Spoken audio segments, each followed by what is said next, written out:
Hey, what do you know? This is the Melvin Live Show, and how's everyone doing?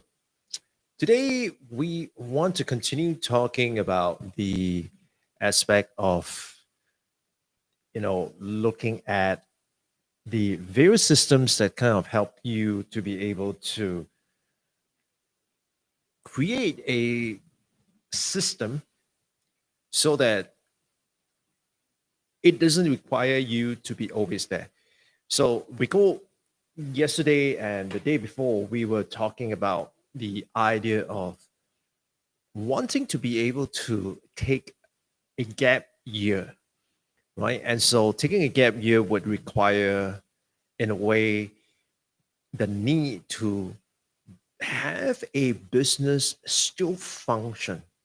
And what are some of the components that will enable you to have your business still function despite you not being there at all, right? So obviously, you could hand it off to some virtual assistants or a small team.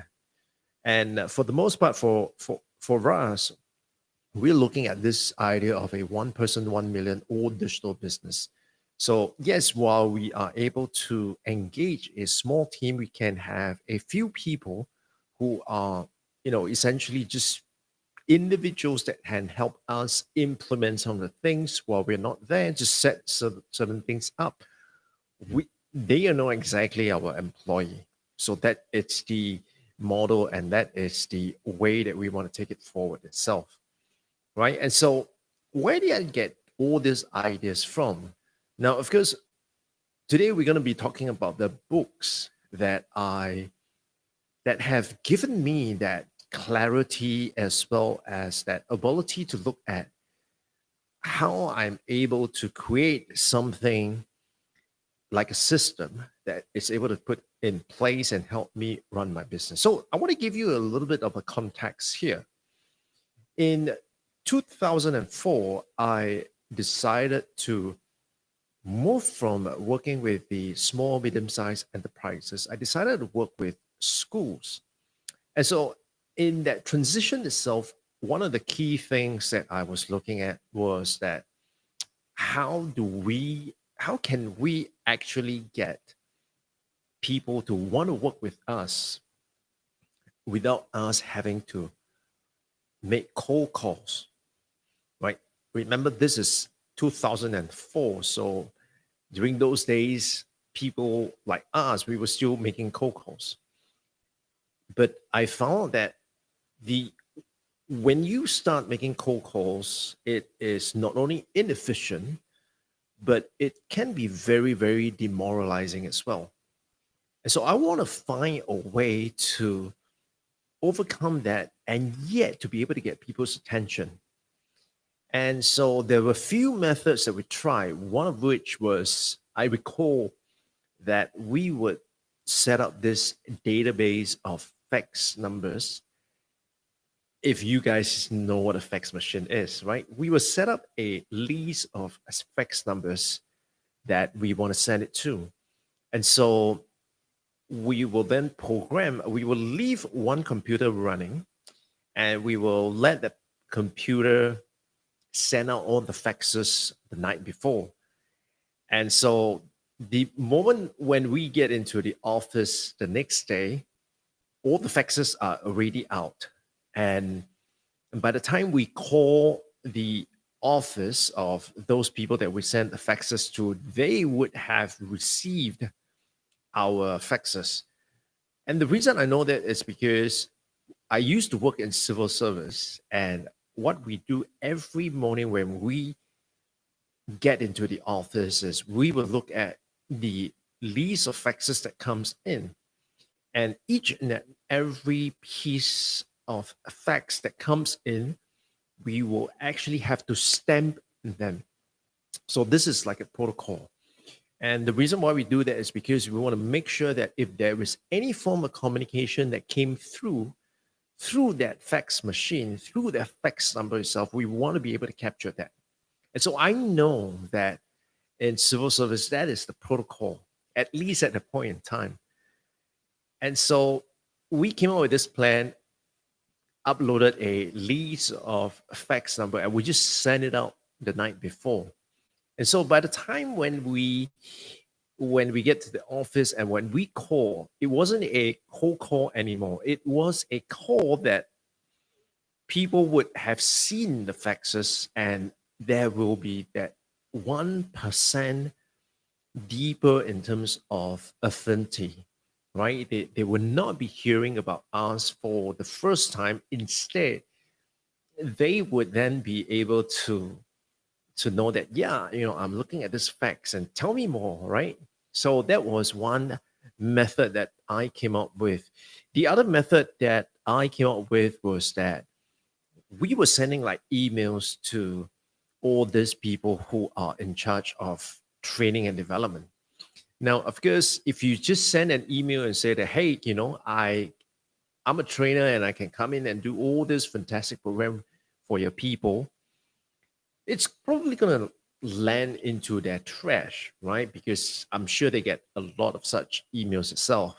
And so we came up with a few campaigns, and the series of campaigns essentially was one of the most successful campaigns that we did was we did a 3-day campaign. So the first day we asked them a question, right? We asked them a question. How is this possible? 20 plus 20 gives you 180, right? 20 plus 20 gives you 180. How is that possible?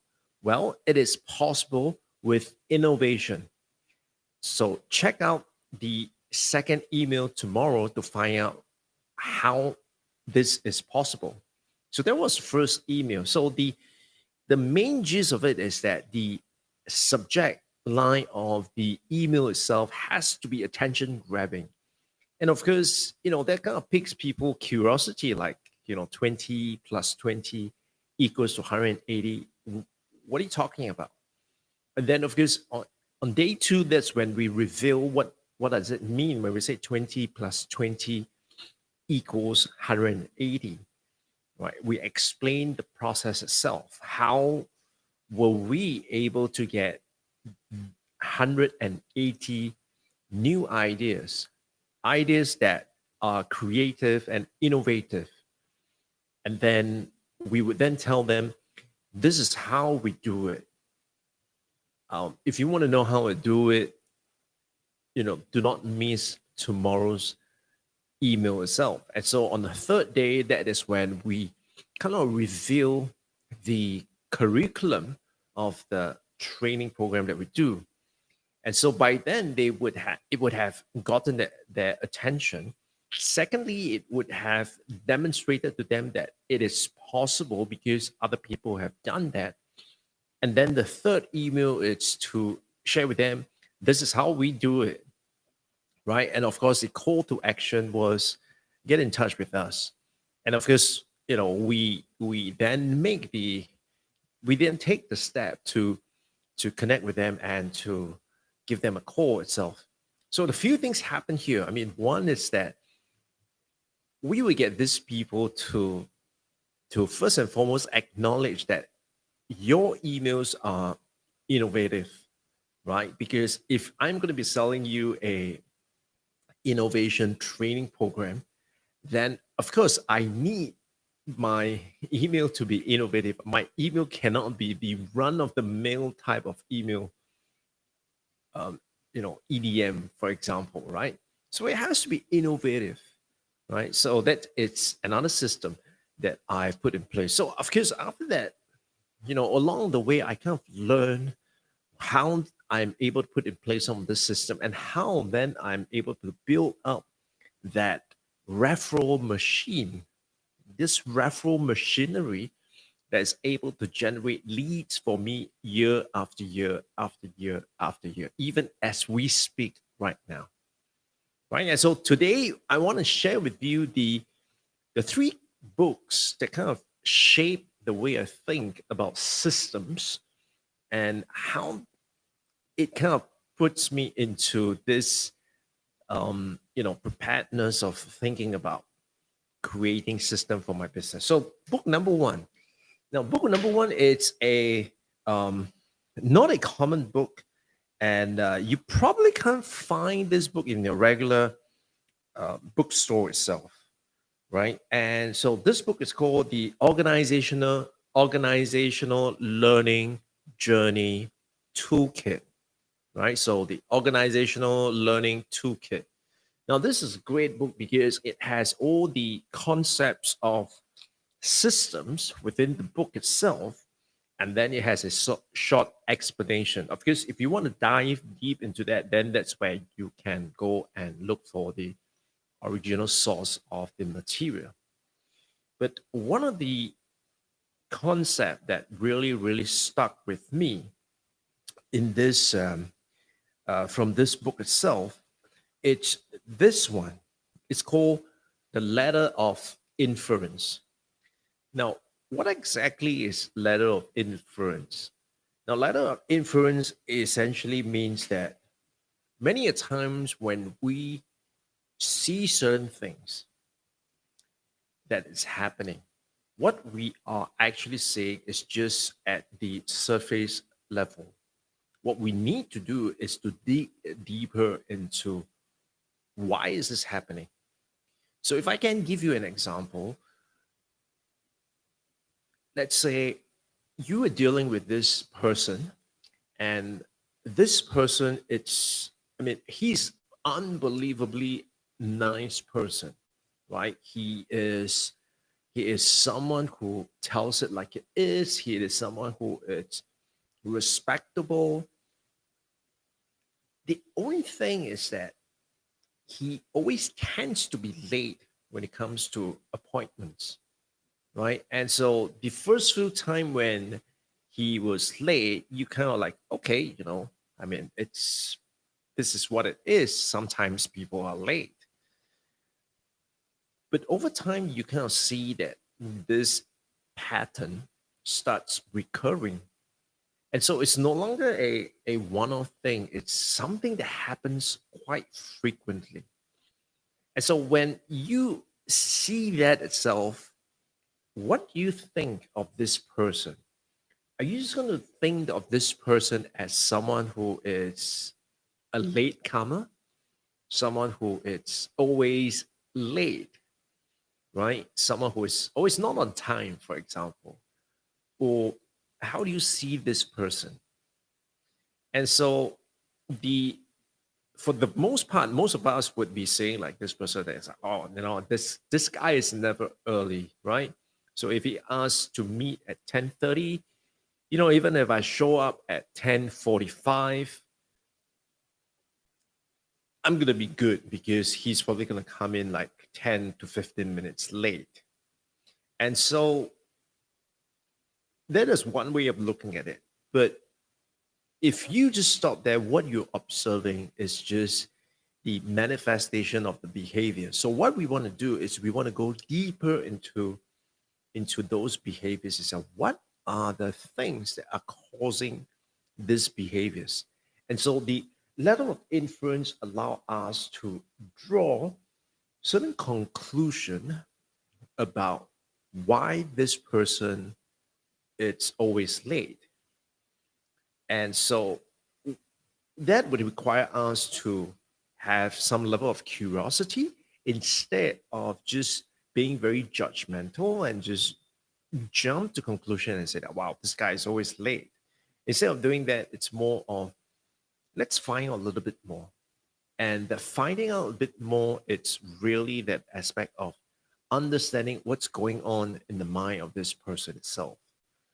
And so this is what the letter of inference is about. I mean, I'm just giving you a scratch of the surface itself, but essentially this book is filled with gems like this that allow us to think about systems and think of things at a systemic level.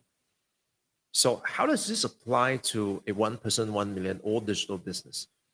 You see, a lot of time when we do our research and we want to find out like what are our customers, what are our potential customers looking at, right? I mean, what are their frustrations, for example?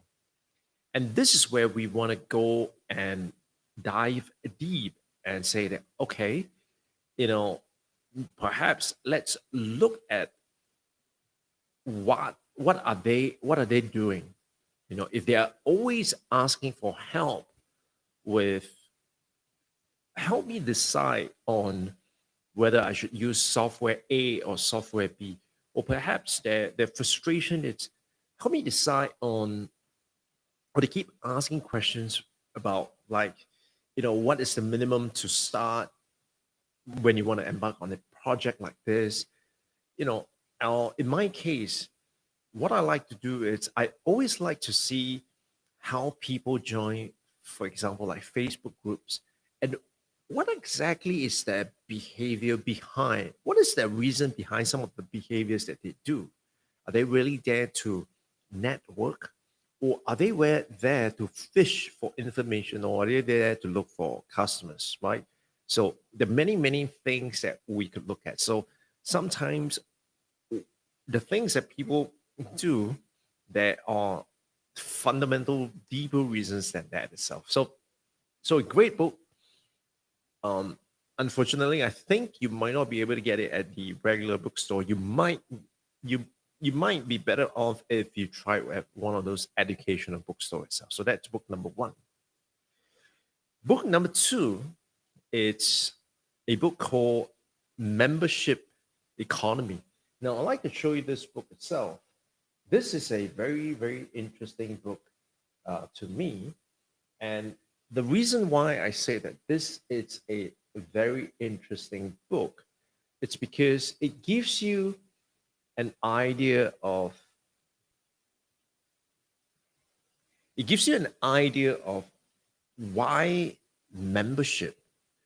And so, a lot of time we kind of confuse membership sites with subscription sites.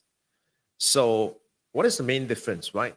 So, the main difference between those two is that, you know, why people would want to join some kind of a membership site, right? So, the reason why anyone would want to join some kind of a membership site is because they want to be able to um,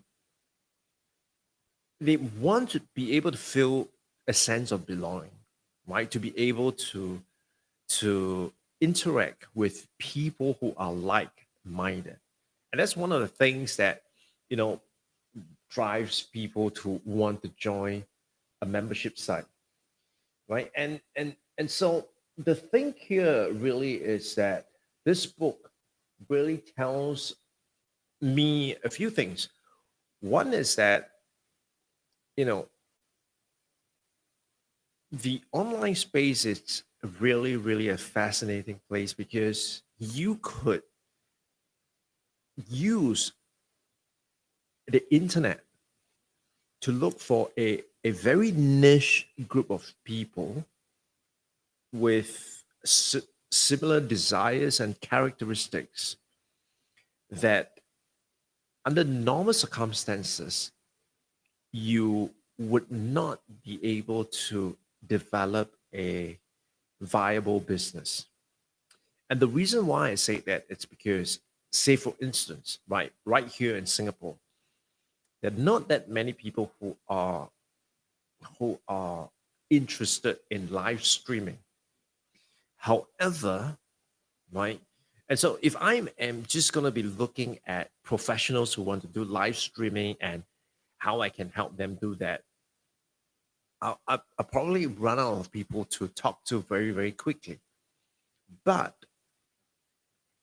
by leveraging the internet, I'm able to actually look for people outside of Singapore, but with this intent and interest of leveraging the internet to do live streaming. And because of this, this is absolutely possible. And so the key idea behind this is really, we want to be able to create a community. And this book kind of shapes the way I think about community and membership, because one of the main challenges that this book poses to anyone who picks it up is that you may think that the idea of a membership model doesn't apply to my business, right? You can say, like, for example, oh, I am an accountant. I mean, there's no way that anyone would want to join a membership to have access to an accountant, right? And that you may think it that way, but so what the author is trying to do is to say that, as you dive into all the various models itself, you want to look at which ones are the ones that could be applicable to your business. And so I love this because it really challenges me in terms of thinking about how I could create a a membership concept even for my offline consulting business itself. And so let me share with you how I've used this to my business. Earlier on, I mentioned to you that I actually have created a referral machine. And this referral machine essentially gives me leads every single year without fail, right? Every year I would get some kind of a lead from this referral machine itself. And the reason how I came to develop this referral machine was partly because of this book, because this book essentially challenged me. I was thinking, like, come on, in a consulting business, why would people want to join a membership site? Now, if you think about it in the conventional sense, yes, I there is no community, there's no membership site that I have successfully built. But when you think of the way that membership is defined differently, then you could see potential possibilities that might be able to help you achieve that end goal itself, right? So, membership economy, great, great, great book. Something that a book that you definitely want to check it out, right? It's a small little book, which I think it's quite easy to read as well. So, you definitely want to check this out. Now, the last book that I want to share with you is a little bit of a um, not so common book itself. And so this is the book by Pastor Rick Warren, and it's called Purpose Driven Church. Now, the reason why I am sharing this book itself was that the idea of how he saw that every church needs to have a purpose. And from that purpose itself, how you are able to, create a community to bond your people together. So, going as far back as, like, looking at what is the big picture, right? What is the big picture? And the big picture of your community, the big picture of your membership site. What is this big picture? Right? So what is the story, and how you are going to tell the story to people again and again and again, right? So that's one part of it. Now, the part two really is, how do you then become a purpose-driven church? So in our context, really, it's how do you then become that purpose-driven company?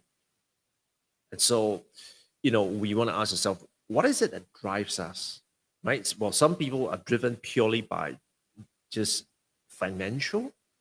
Some people are purely, motivated by the ability to make an impact on others. So there are many, many, many different types of motivational factors. I wouldn't say that one is better than the other. What I would say is that you need to be very clear about what is the purpose behind your your organization, your community that you want to create itself. And so he goes on to tell you things like, how you are able to define your purpose, communicate your purpose, organizing around your purpose itself. So that really gives you a very good fundamental. And then, of course, after that, it talks about how do you reach out to the people that you want to build in that community, right? How do you reach out to your community? Who's your target, right? Who can you reach? And what is the strategy for that? And then, of course, after that, it's how do you bring them in, right? How do you bring them in? And here, of course, the premise of it is using Jesus as a way to attract crowds or members to your church.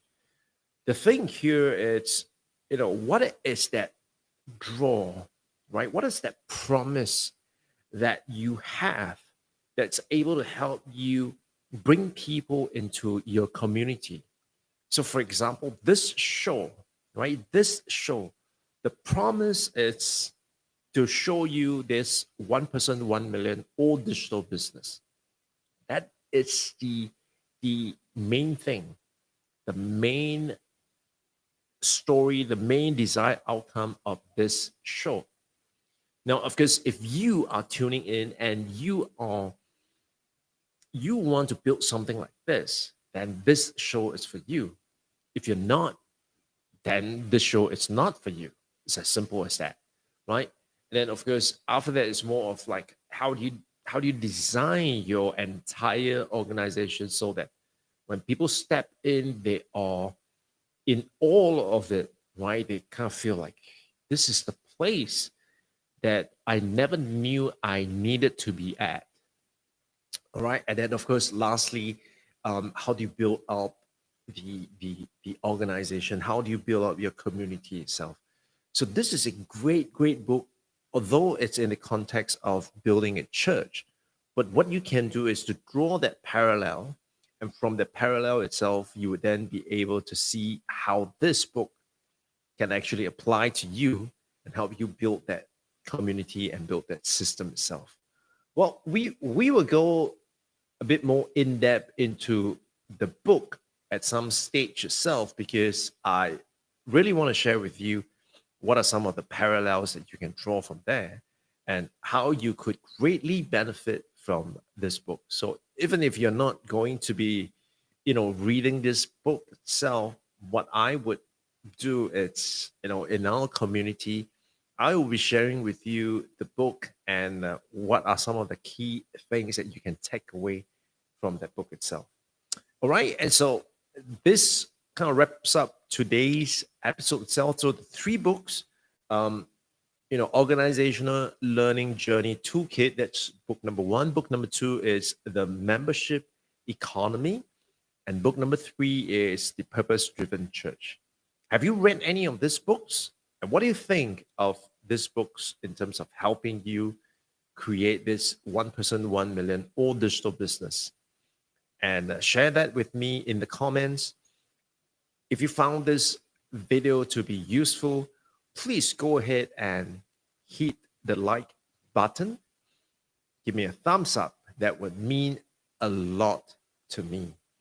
And if you want more such videos, make sure you subscribe to this channel itself, right? And if you want, my best ideas as well as strategies and techniques and tools that I have used, tested, and loved, then go on to melvin.me and sign up for the newsletter itself.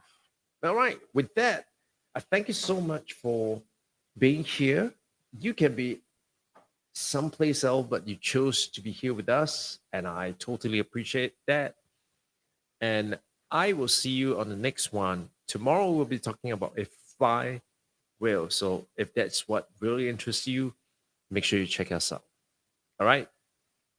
Thank you. And I'll see you guys on the next one. Bye bye.